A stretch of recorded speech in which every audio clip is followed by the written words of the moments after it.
ഇസ്രയേലും ഇറാനും തമ്മിലുള്ള യുദ്ധം കൊടുമ്പിരി കൊള്ളുകയാണ്. ഇറാൻ മേഖലയിലെ 10ലധികം വരുന്ന രാജ്യങ്ങളോട് ഒറ്റക്ക് പോരാടിക്കൊണ്ടിരിക്കുന്ന, ഒറ്റക്ക് ആക്രമിച്ചു കൊണ്ടിരിക്കുന്ന സംഭവ വികാസമാണ് ഇപ്പോൾ തുടർന്നുകൊണ്ടിരിക്കുന്നത്. ഈ യുദ്ധത്തിന്റെ തുടക്കത്തിൽ തന്നെ അമേരിക്കൻ പ്രസിഡന്റ് ഡൊണാൾഡ് ട്രംപ് ഇസ്രയേലിന്റെ ഇംഗിതത്തിന് വഴങ്ങിക്കൊണ്ടൊരു വലിയ വിഡ്ഢിത്തം ചെയ്തു.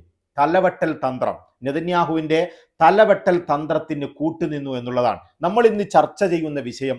അത് തന്നെയാണ്, അതായത് ഇറാന്റെ പരമോന്നത നേതാവ് ആയത്തുള്ള അലി ഖാംനെയിയെ അമേരിക്കയും ഇസ്രയേലും ചേർന്നുകൊണ്ട് വധിച്ചു കളഞ്ഞു. അതിന് അമേരിക്കൻ പ്രസിഡന്റ് ഡൊണാൾഡ് ട്രംപ് കൂട്ടുനിന്നത് ഈ പ്രസിഡന്റിന്റെ രണ്ടാം ഊഴത്തിലെ ഏറ്റവും വലിയ വിഡ്ഢിത്തമായിരുന്നു.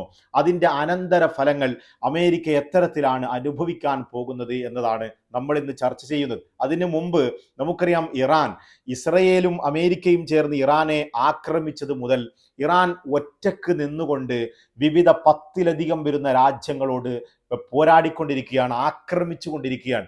അവരുടെ ഒരു ശക്തിയെ വിളിച്ചൂതുന്ന രീതിയിലുള്ള ആക്രമണ പരമ്പരകളാണ് ഒരുപക്ഷെ ഇറാൻ നടത്തുന്നതെങ്കിലും ആയത്തുള്ള അലി ഖാംനെയി ജീവിച്ചിരുന്ന കാലത്തുള്ള രീതിയിലുള്ള ആക്രമണങ്ങളിൽ നിന്ന് ഒരു കൈവിട്ട ആക്രമണത്തിലേക്ക് ഇറാൻ കടന്നു കയറിയോ എന്ന് ആലോചിക്കുകയും ചിന്തിക്കുകയും ചെയ്യേണ്ട സന്ദർഭങ്ങളിലൂടെയാണ്, അത്തരത്തിലുള്ള ആക്രമണ പരമ്പരകളിലൂടെയാണ് ഇറാൻ കടന്നു പോകുന്നത്. അതായത് നമുക്കറിയാം, അമേരിക്ക ഇറാനെ ആക്രമിക്കുകയാണെങ്കിൽ മേഖലയിലെ അമേരിക്കയുടെ ബേസുകളെയും അമേരിക്കയുടെ അസറ്റുകളെയും ആക്രമിച്ച് ഇല്ലാതാക്കുക, നശിപ്പിക്കുക എന്നത് ഇറാന്റെ എക്കാലത്തെയും നയമാണ്. അത്തരത്തിൽ ഖത്തറിലുള്ള അമേരിക്കയുടെ ബേസിനെയും മേഖലയിലെ UAE-യിലെയും സൗദിയിലെയും അതുപോലെ ഒമാൻ ഒഴികെയുള്ള GCC രാജ്യങ്ങളിലൊക്കെയും അമേരിക്കക്ക് ബേസ് ഉണ്ട് എന്നുള്ള അർത്ഥത്തിൽ അമേരിക്കയുടെ ബേസുകളെ മുഴുവനും ആക്രമിക്കുക എന്നതിനപ്പുറത്തേക്ക് കടന്നു കയറിക്കൊണ്ട് GCC രാജ്യങ്ങളുടെ അടിസ്ഥാന സൗകര്യങ്ങളെ തന്നെ ഗൾഫിൽ ആക്രമിച്ചു കൊണ്ടിരിക്കുകയാണ്.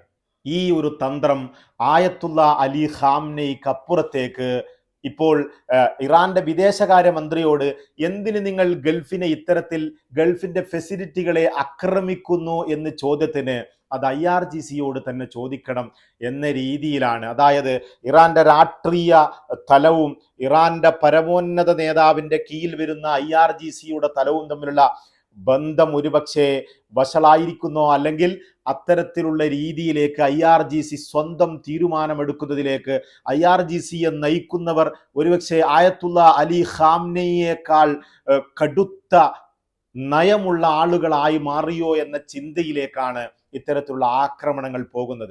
ഇത് ഒരുപക്ഷെ ഇറാന്റെ പിടിച്ചു നിൽപ്പിന്റെ അവസാന തന്ത്രമാണെന്ന് നമുക്ക് വിശദീകരിക്കാമെങ്കിലും, അത്തരത്തിൽ വിശകലനം നടത്താമെങ്കിലും, ഇറാനോട് നമുക്കറിയാം യൂറോപ്പും അമേരിക്കയും എക്കാലത്തും ഉപരോധം പ്രഖ്യാപിച്ച് നിൽക്കുമ്പോഴും ചെറിയ ഒരു സോഫ്റ്റ് കോർണർ കൊണ്ടെങ്കിലും വ്യാപാര ബന്ധം തുടരുന്ന ചില രാജ്യങ്ങളെങ്കിലും GCCയിൽ ഉണ്ടായിരുന്നു എന്നുള്ളതാണ്.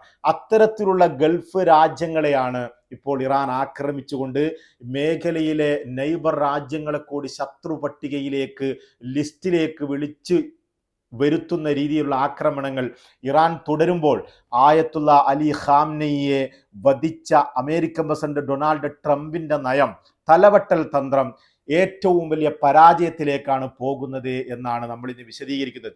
ഈ തലവെട്ടൽ തന്ത്രം ഇസ്രയേലിന്റെ ബെന്യാമിൻ നെതന്യാഹുവിന്റെ തലയിൽ ഉദിച്ചിട്ടുള്ള ഇസ്രയേലി തന്ത്രമാണ്. ഈ തന്ത്രത്തിന് അമേരിക്ക കൂട്ടു നിൽക്കരുതായിരുന്നു. ഇത് ഇസ്രയേൽ കുറഞ്ഞ കാലങ്ങളായി പരീക്ഷിച്ചു വരുന്ന ഒരു സംഭവമാണ്. നമുക്കറിയാം, 2024 ഹമാസിന്റെ സ്ഥാപകൻ ഷെയ്ഖ് അഹമ്മദ് യാസീനെയും അദ്ദേഹത്തിന്റെ പിൻഗാമി അബ്ദുൽ അസീസ് റാന്തിയെയും ഇല്ലാതാക്കി. അതിനുശേഷം 2023 ഒക്ടോബർ 7 സൂത്രധാരനെന്ന് വിശേഷിപ്പിച്ച യഹിയ സിൻവാറിനെയും ഇല്ലാതാക്കി. പക്ഷേ ഇത്തരത്തിൽ ഹമാസിന്റെ നേതൃനിരയിലെ മുഴുവൻ ആളുകളെയും ഇല്ലാതാക്കിയിട്ടും ഹമാസിന്റെ ആശയത്തെ ഇല്ലാതാക്കുവാനോ അധിനിവേശത്തിനെതിരെയുള്ള ചെറുത്തുനിൽപ്പിൽ നിന്ന് ഹമാസിന്റെ കരുത്തിനെ ഒരു തുള്ളി പോലും കുറക്കുവാനോ ഇസ്രയേലിന് കഴിഞ്ഞിട്ടില്ല. ഇസ്രയേൽ ആ വിഷയത്തിൽ പരാജയപ്പെട്ടു എന്നുള്ളതിൻ്റെ ഏറ്റവും വലിയ തെളിവാണ്. അതായത് ഈ 2025 നിരുപാധികം തകർന്നടിഞ്ഞു എന്ന് അവർ വിശേഷിപ്പിക്കുന്ന ഹമാസ് എന്ന സംഘടനയുമായി ഈജിപ്തിൽ യോഗം ചേരുകയും ചർച്ച ചെയ്യുകയും എന്നിട്ട് ഒരു വലിയ അത്യാധുനിക ശക്തിയുള്ള അമേരിക്ക പോലെയുള്ള രാജ്യം പിൻബലമുള്ള ഇസ്രയേൽ ഒരു സംഘടനയോട് ഒരു കരാറിലെത്തിക്കൊണ്ട് അവരുടെ ബന്ദികളെ മോചിപ്പിക്കേണ്ടി വരുന്ന ഒരവസ്ഥ, അത്തരത്തിലൊരു വെടിനിർത്തൽ കരാറിലേക്ക്, സൈനിങ് സെറിമണിയിലേക്ക് പോകേണ്ടി വന്ന ഒരവസ്ഥ എന്ന് പറയുന്നത്. അവിടെ ഈ ഹമാസിനെ ഇല്ലാതാക്കുന്ന വിഷയത്തിൽ, ഹമാസിന്റെ ആശയത്തെ ഇല്ലാതാക്കുന്ന വിഷയത്തിൽ ഇസ്രയേൽ പൂർണ്ണമായും പരാജയപ്പെട്ടു. നേതൃതലങ്ങളെ ഇല്ലാതാക്കിക്കൊണ്ട് ഹമാസിനെ ഇല്ലാതാക്കാൻ കഴിഞ്ഞില്ല എന്നതിൻ്റെ ഏറ്റവും വലിയ ഉദാഹരണമായിരുന്നു അത്. അതിനുശേഷം നമുക്കറിയാം, ഹിസ്ബുള്ളയുടെ സ്ഥാപകൻ എന്നറിയപ്പെടുന്ന ഹസൻ നസറുള്ളയെ ഇസ്രയേൽ വധിച്ചു കളഞ്ഞു. അങ്ങനെ ഹിസ്ബുള്ളയുടെ ഒരു വലിയ തലമുറ തന്നെ തലയെ വെട്ടിക്കൊണ്ട് ഹിസ്ബുള്ളയുടെ നേതൃപദവിയെ ഇസ്രയേൽ ഇല്ലാതാക്കി. പക്ഷേ ഹിസ്ബുള്ളയുടെ അധിനിവേശത്തിനെതിരെയുള്ള ചെറുത്തുനിൽപ്പെന്ന ആശയത്തെയോ ഹിസ്ബുള്ളയെയോ ലബനാനിൽ ഇല്ലാതാക്കുവാൻ കഴിഞ്ഞില്ല എന്നതിൻ്റെ ഏറ്റവും വലിയ ഉദാഹരണമാണ് ഇപ്പോൾ ഇറാനുമായി നടക്കുന്ന യുദ്ധത്തിന് നടുവിൽ പോലും ഹിസ്ബുള്ള ഇസ്രയേലിനെ ആക്രമിക്കുന്നു എന്നുള്ള വിഷയം. ഇപ്പോൾ ഹിസ്ബുള്ള തങ്ങളെ ആക്രമിച്ചു, വെടിനിർത്തൽ കരാറിൽ നിന്ന് നിരുപാധികം അവർ ലംഘനം നടത്തി എന്ന് ആരോപിച്ചുകൊണ്ട് ലബനാനിലേക്ക് ഇസ്രയേൽ സൈന്യത്തെ അയക്കുകയാണ്. ഇതിവിടെ നമ്മൾ കാണേണ്ടത് ഹിസ്ബുള്ളയുടെ ഒരു തന്ത്രമായി മാത്രമാണ്. അവരുടെ ഏറ്റവും വലിയ പരമോന്നത നേതാവായ ആയത്തുള്ള അലി ഖാംനെയെ വധിക്കുകയും അവരുടെ അവരെ ഏറ്റവും ശ്രദ്ധിക്കപ്പെടേണ്ട ലാൻഡ് എന്ന നിലക്ക് അവരുടെ ആസ്ഥാനം എന്ന ഇറാൻ നശിപ്പിക്കപ്പെടുമോ, ഇറാൻ എന്തെങ്കിലും സംഭവിക്കുമോ എന്ന അവരുടെ ചിന്തയിൽ നിന്നായിരിക്കാം ഇസ്രയേലിൻ്റെ പകുതി ശ്രദ്ധ ലബനാനിലേക്ക് തിരിച്ചുകൊണ്ട് ഇറാനിലെ യുദ്ധത്തിന് കടുപ്പം, വീര്യം കുറക്കുക എന്ന അവരുടെ തന്ത്രമായിരിക്കാം ഒരുപക്ഷെ ഇവിടെ വിജയിക്കുന്നത്. ഇസ്രയേലിലെ സൈന്യത്തെ ലബനാനിലേക്ക് അയക്കുകയാണ്. ഇവിടെ ഇസ്രയേൽ പറയുന്നത് അവർ വെടിനിർത്തൽ കരാറിനെ ലംഘിച്ചു എന്നുള്ളതാണ്. എന്നാൽ ഈ വെടിനിർത്തൽ കരാറിൽ എത്തിയതിന് ശേഷം 100-ൽ പരം ആളുകളെ ഈ ലംഘനം നടത്തിക്കൊണ്ട് മുമ്പ് തന്നെ ഇസ്രയേൽ ലബനാനിലെ വിവിധ പ്രാന്ത പ്രദേശങ്ങളിലേക്ക് ആക്രമണം നടത്തി അവിടെ എല്ലാവിധ ലംഘനങ്ങളുടെയും എല്ലാവിധ നിയമങ്ങളെയും കാറ്റിൽ പറത്തി ആക്രമണം നടത്തിയിട്ടുണ്ട് എന്നുള്ളത് മറച്ചു വെച്ചുകൊണ്ട് ഇപ്പോൾ ഈ ഹിസ്ബുള്ള ഒരു റോക്കറ്റ് ആക്രമണം നടത്തി എന്ന് പറഞ്ഞ് ലംഘനം നടത്തുമ്പോൾ ആരെയാണ് ഇത്തരത്തിൽ ഇരുട്ടിലാക്കാൻ ഇസ്രയേൽ ശ്രമിക്കുന്നത്? ഇസ്രയേൽ അത് മുന്നേ തന്നെ ലംഘിച്ച ഒരു രാജ്യമാണ്. ഇവിടെ ഈ ഹിസ്ബുള്ളയുടെ ശക്തിക്ക് ഒരു രീതിയിലും കുറവ് വരുത്തുവാനോ, ഒരുപക്ഷെ ഹിസ്ബുള്ളയുടെ ശക്തിക്ക് ഏതെങ്കിലും രീതിയിൽ കുറവ് വരുത്തിയെങ്കിലും ഹിസ്ബുള്ള എന്ന ആശയത്തെ ഇല്ലാതാക്കുവാനോ, ഹിസ്ബുള്ള എന്ന സംഘടനയെ പൂർണ്ണമായും നശിപ്പിക്കുവാനോ തലവട്ടൽ തന്ത്രത്തിലൂടെ ഇസ്രയേലിന് കഴിഞ്ഞിട്ടില്ല എന്നതാണ് ഇതിലെ ഏറ്റവും വലിയ ഒരു വിഷയമെന്ന് പറയുന്നത്. അത്തരത്തിൽ ആയത്തുള്ള അലി ഖാംനെയെ ഇറാനിൽ വധിച്ചതുകൊണ്ട് ഇസ്രയേലിന്, അമേരിക്കക്ക് ഒരിക്കലും വിജയിക്കാൻ കഴിയില്ല. ഇവിടെ അമേരിക്കൻ പ്രസിഡന്റ് ഡൊണാൾഡ് ട്രംപ് ഇത്തരത്തിലൊരു കൃത്യത്തിന് ഇസ്രയേലിൻ്റെ കൂടെ കൂട്ടുനിൽക്കുമ്പോൾ അദ്ദേഹത്തിൻ്റെ 2ാം ടേമിലെ ഏറ്റവും വലിയ വിഡ്ഢിത്തത്തിനാണ് കൂട്ടുന്നത്. ഞാൻ പറഞ്ഞത് ഇവിടെ ഒരു വിദേശ പ്രധാനമന്ത്രിക്ക്, അദ്ദേഹത്തിന് ഈ ബെന്യാമിൻ നെതന്യാഹുവിനെ നമുക്കറിയാം 4ഓളം വരുന്ന അഴിമതി കേസുകളിലും മറ്റുമൊക്കെ ജയിലിലാകാൻ പോകുന്ന വ്യക്തിയാണ്. അദ്ദേഹം വിചാരണ നേരിടാൻ വേണ്ടി പോകുന്ന അവസ്ഥയിൽ അദ്ദേഹത്തിന് വലിയ കുരുക്കുകൾ വരാൻ പോകുമ്പോൾ തുടർച്ചയായുള്ള യുദ്ധങ്ങൾ ആവശ്യമായി വരുന്ന ഒരു സന്ദർഭമാണ് അദ്ദേഹത്തിൻ്റെ വ്യക്തിപരമായ, അതായത് അമേരിക്കയുടെ നികുതിദായകരുടെ പണമെടുത്തുകൊണ്ട് വിദേശത്തെ ഒരു പ്രധാനമന്ത്രിയുടെ നിലനിൽപ്പിന് വേണ്ടി ട്രംപ് എന്ന് പറയുന്ന അമേരിക്കയുടെ പ്രസിഡന്റ് കൂട്ടുനിൽക്കുന്ന ഒരവസ്ഥയാണ് ഇവിടെയുള്ളത്.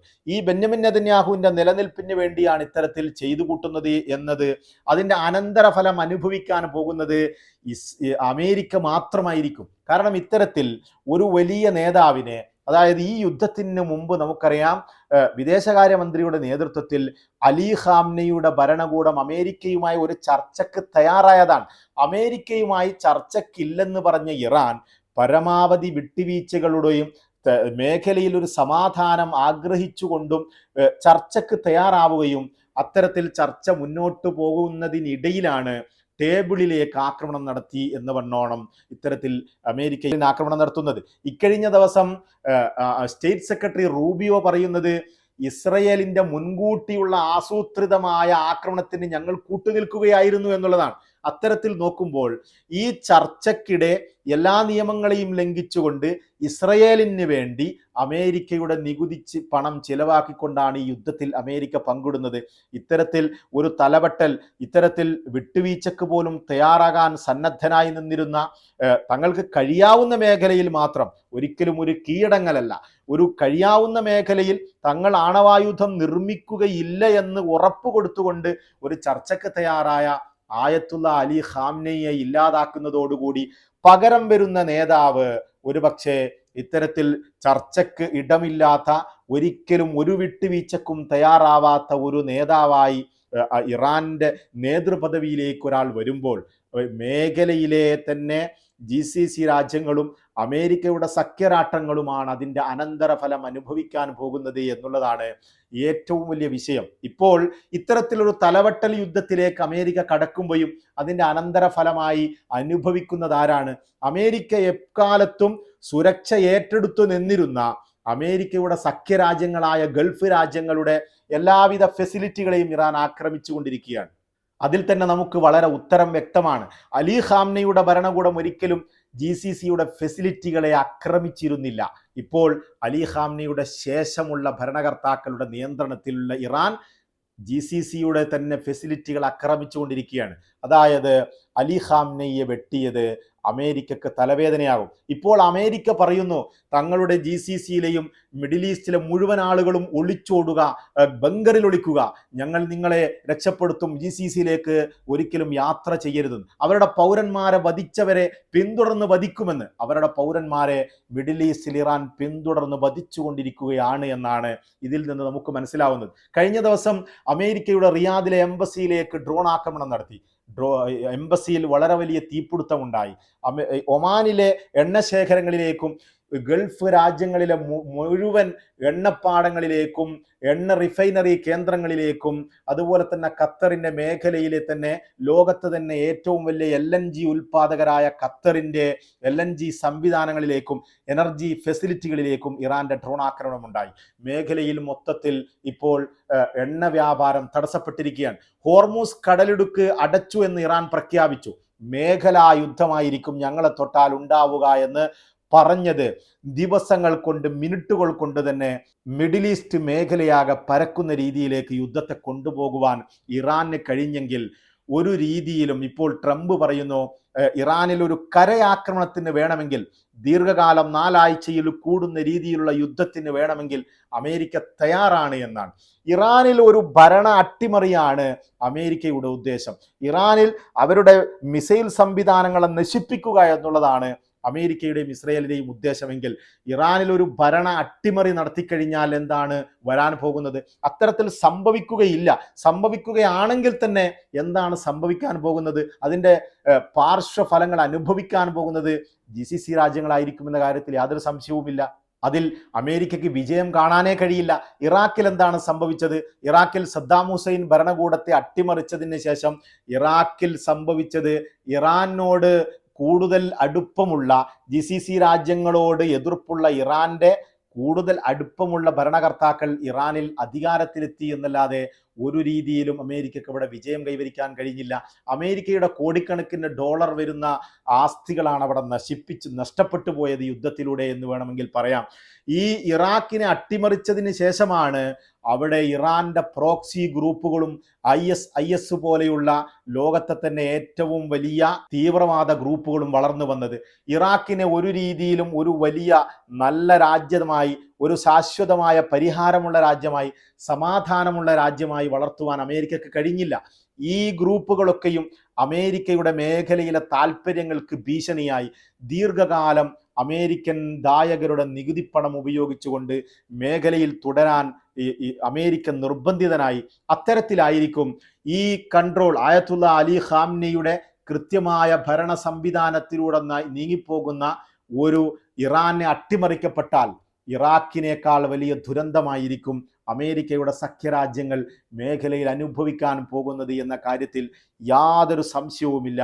അത്തരത്തിലൊരു വലിയ വിഡ്ഢിത്തത്തിലേക്കാണ് അമേരിക്കൻ പ്രസിഡന്റ് ഡൊണാൾഡ് ട്രംപ് തലവെച്ച് കൊടുത്തത് എന്നതിൻ്റെ എല്ലാ സൈനുകളുമാണ് കഴിഞ്ഞ ദിവസങ്ങളിൽ നടന്ന ഇറാന്റെ ആക്രമണത്തിൽ നമുക്ക് മനസ്സിലാക്കാൻ കഴിയുന്നത്. അവസാനം ബെന്യാമിൻ നെതന്യാഹു അദ്ദേഹത്തിൻ്റെ ഈ കെടുതിയിൽ നിന്ന് കേസുകളിൽ നിന്ന് രക്ഷപ്പെടാൻ വേണ്ടി, അദ്ദേഹത്തിൻ്റെ രാജ്യത്ത് ജനപ്രീതി വർദ്ധിപ്പിക്കുവാൻ വേണ്ടി ഒരു രാജ്യത്തെ ഇത്തരത്തിൽ തലവെട്ടൽ തന്ത്രത്തിലൂടെ ഇല്ലാതാക്കാൻ പോകുമ്പോൾ മേഖലയിൽ അനുഭവിക്കാൻ പോകുന്നത് അമേരിക്കയുടെ സഖ്യകക്ഷികളും അതിനുശേഷം അമേരിക്കയുടെ നികുതി ദാതാക്കൾ അമേരിക്കൻ പ്രസിഡന്റിനോട് ചോദിക്കും, ഞങ്ങളുടെ നികുതി പണം എന്തിന് ചെലവഴിച്ചു എന്ന ചോദ്യവും മാത്രമായിരിക്കും അവശേഷിക്കുക. ഏതായിരുന്നാലും ഈ യുദ്ധം ഏത് രീതിയിലൊക്കെ മുന്നോട്ട് പോകും എന്നുള്ളത് നോക്കി തന്നെ കാണേണ്ടി വരും. GCC രാജ്യങ്ങളിലേക്ക് ഇറാൻ്റെ അഴിച്ചുവിട്ടുകൊണ്ടുള്ള ആക്രമണം എത്തരത്തിലാണ് അവസാനിക്കുക? മേഖലയിലാകെ എനർജി ഫെസിലിറ്റികളെയും എല്ലാവിധ എയർപോർട്ട് സംവിധാനങ്ങളെയും ആക്രമിക്കുന്ന ഇറാൻ ഇത്തരത്തിൽ ഏതുവരെയാണ് പോവുക? ഇറാനിൽ മരണസംഖ്യ 700 കവിഞ്ഞു എന്നാണ് ഇന്ന് വരുന്ന വാർത്തകൾ എന്ന് പറയുന്നത്. അതുപോലെ തന്നെ ഇറാൻ്റെ വളരെ ശക്തമായ ആക്രമണം ഇസ്രയേലിലേക്കും അഴിച്ചുവിടുന്നുണ്ട്. ഇസ്രയേലിൽ നിരവധി മരണങ്ങളും നിരവധി ഫെസിലിറ്റികളെയും ഇറാൻ ആക്രമിച്ചിട്ടുണ്ട്.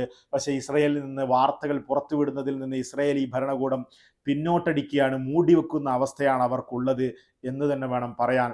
യുദ്ധം എവിടം വരെ എത്തുമെന്നും ഇതിൽ അമേരിക്കയുടെ പരാജയം എത്തരത്തിലായിരിക്കുമെന്നും നോക്കിക്കാണേണ്ടി വരും. തൽക്കാലം വിട, നമുക്ക് വീണ്ടും കാണാം.